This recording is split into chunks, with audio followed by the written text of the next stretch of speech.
This podcast is part of E2C Network, where we share the whole Auburn experience. War Eagle Auburn fans, and welcome to Tiger Tracks, your source for Auburn track and field and cross-country news and discussion. I'm your host, Jessica Loomis, and I'm here with my husband, Kyle, to discuss the first indoor track meet of 2023. Well, let's be honest. It's happened a long time ago in a galaxy far, far away. We're just now getting to it. Well, technically, it was the first meet of the 2023 season.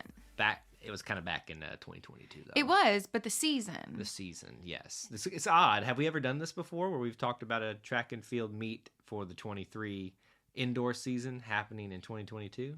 Well, this is the first year that we've had 2023, so I'm going to go with no. No, what I'm saying is the previous, you knew what I was saying. You're just You were just egging me on.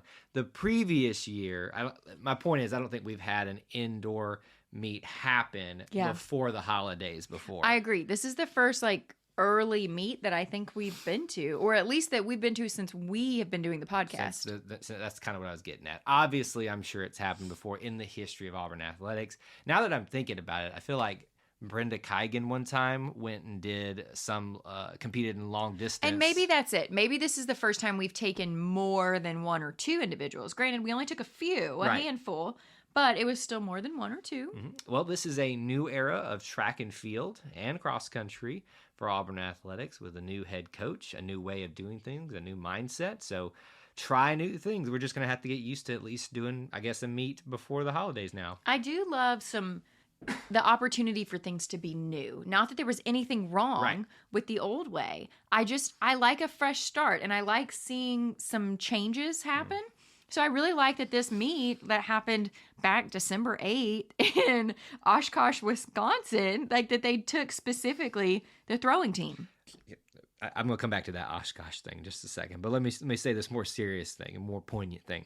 I always reference Andy Burcham doing his podcast where he, obviously interviews the head coaches somewhat on a weekly basis, depending on what's going on in their season, stuff like that. Just listen to him and Coach Leroy Burrell do their discussion this week, and I think he gives a good insight to how we are going through a culture change. But that doesn't mean that the culture before was wrong. It's just a new coach likes to do his thing this way. New people being brought in, and he talked a lot about how they had to go fill out the roster a little bit more, meaning not necessarily that we didn't have the people that we needed, but just the way he wants to do things, when found some more talent to add to what was already here. So it's just something that we're all going to have to, get used to as he kind of sets his ground. And this is the same thing that goes on when we bring in a new football coach, bring in a new volleyball coach. Every coach, when they come in, want to kind of start ushering in this new age and new way of doing things.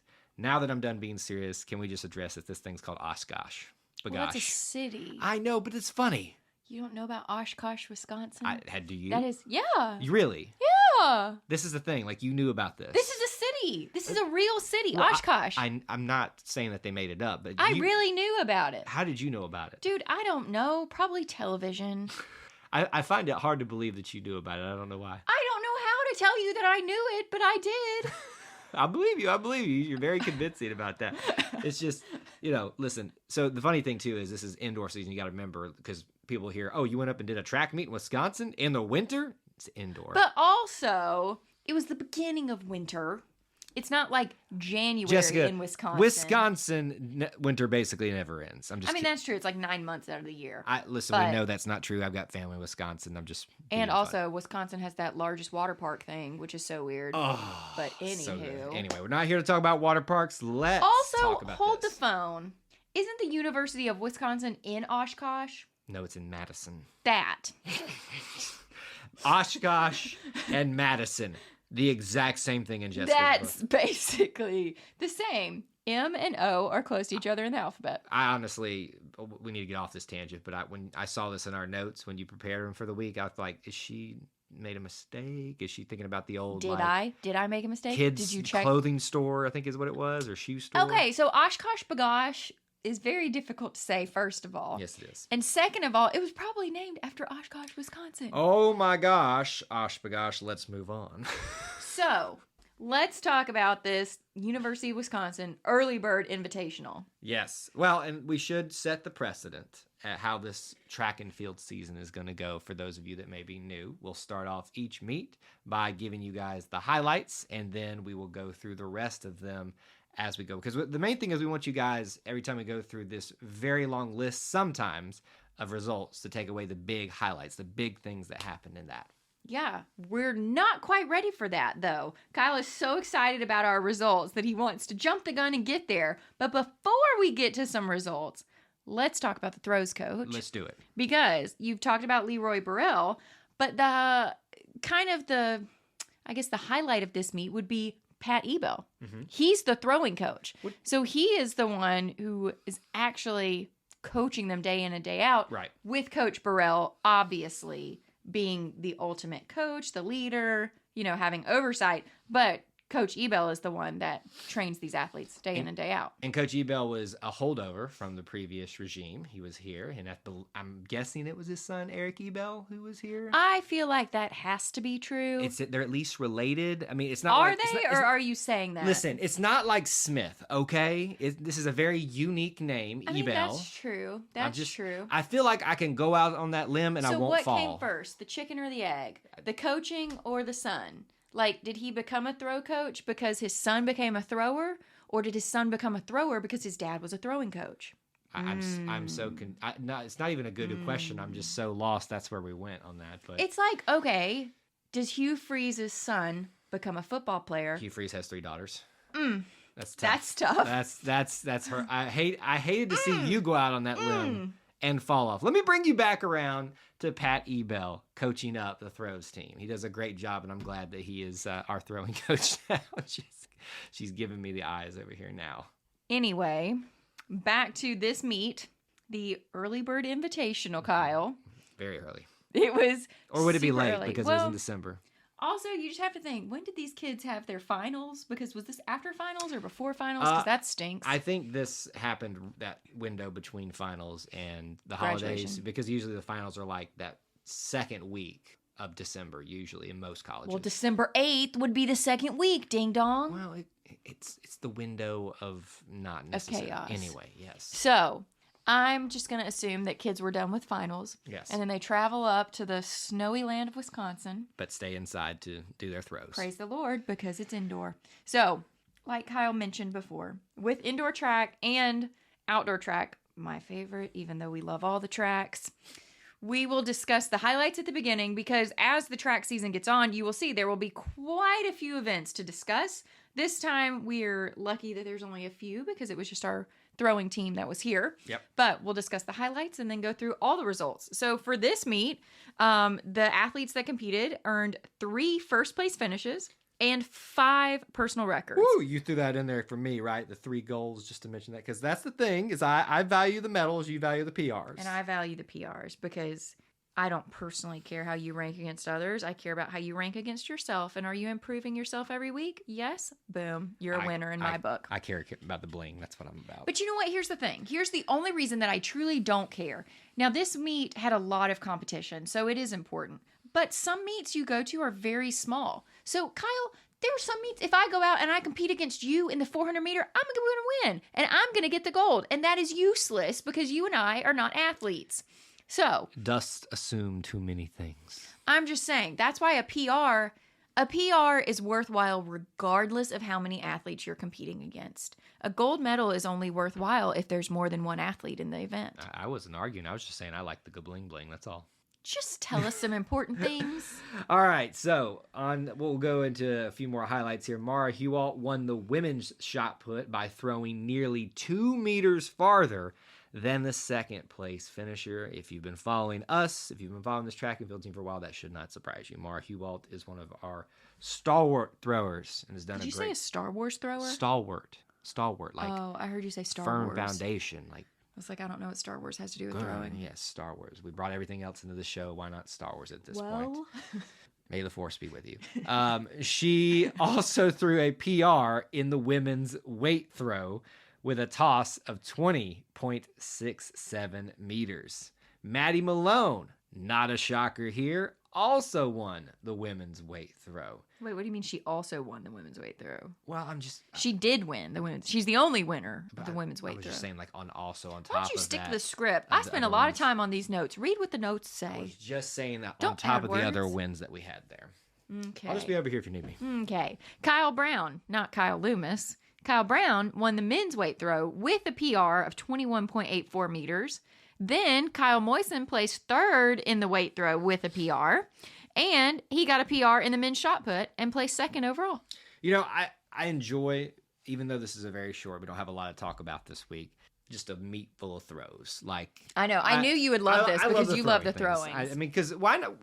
How does it get any better than that? You just go over to an event and you just say, hey, I'm going to throw this thing. And listen, I know it's more complicated than that. Trust me, I Yes, know. obviously. But that's just me, the layman here, saying, you know, like, that's just awesome. You just went somewhere and you just said, you know what? I'm going to throw this javelin. You know what? I'm going to throw this weight. You know what? I'm going to throw this other thing. Shot put, discus. Shot put, discus, all that stuff. So that's just awesome. So what is your favorite throwing event? So let me make sure I get them right. My shot put is right there in your shoulder, and you push it out like that. After you spin weight throw, you spin with the barrel or the thing on the chain. And then javelin.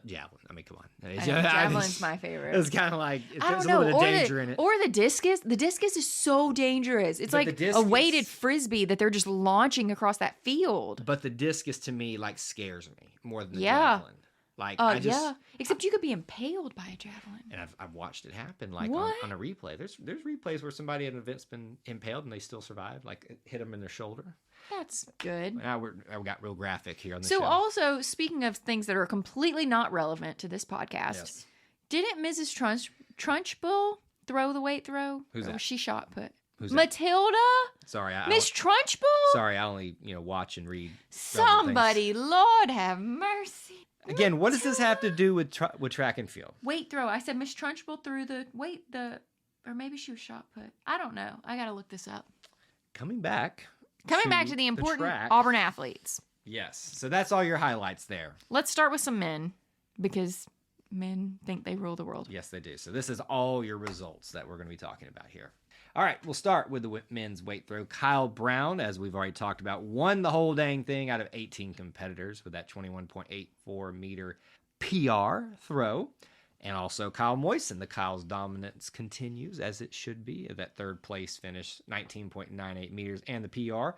Also, Eric Ebel, who we're assuming is the son to Coach Ebel, or at least related, fourth overall, right behind Kyle Moisen, 19.58 meter throw for him.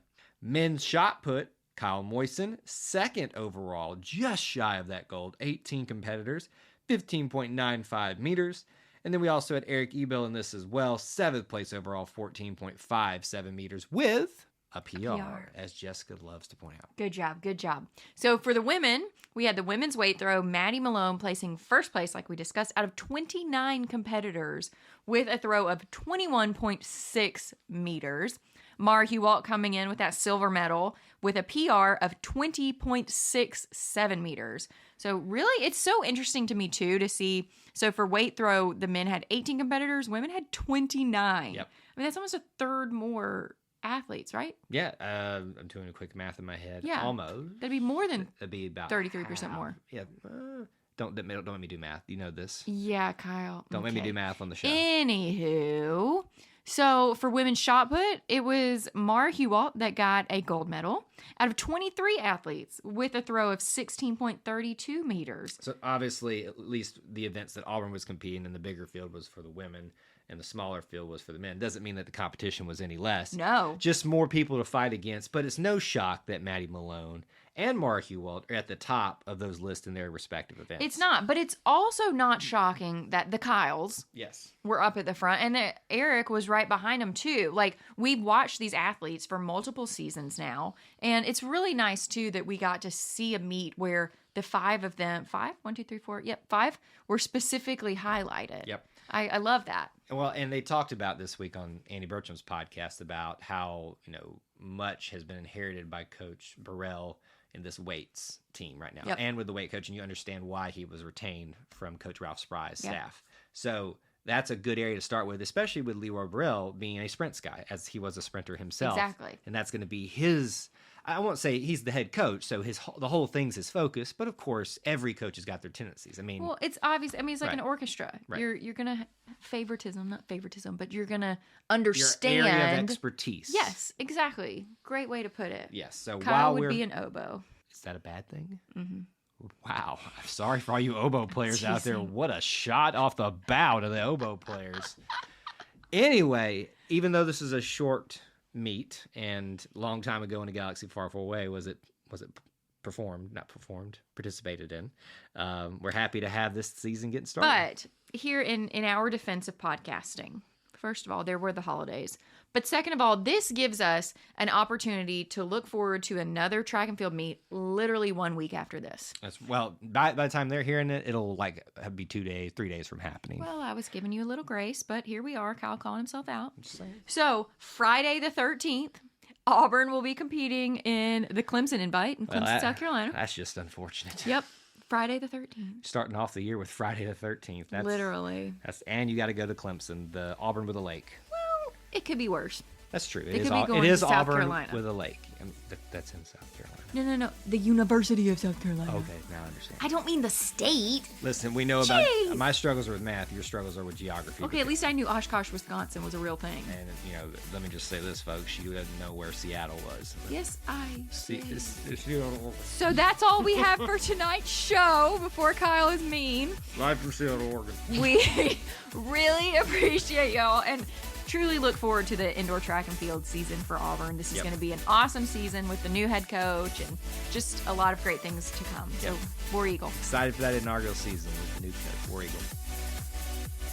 Thank you for tuning in to today's episode on the E2C Network. On your way out, I want to remind you to stop by e2cnetwork.com. It's your one-stop shop for all our content across our podcast, YouTube channel, and much more.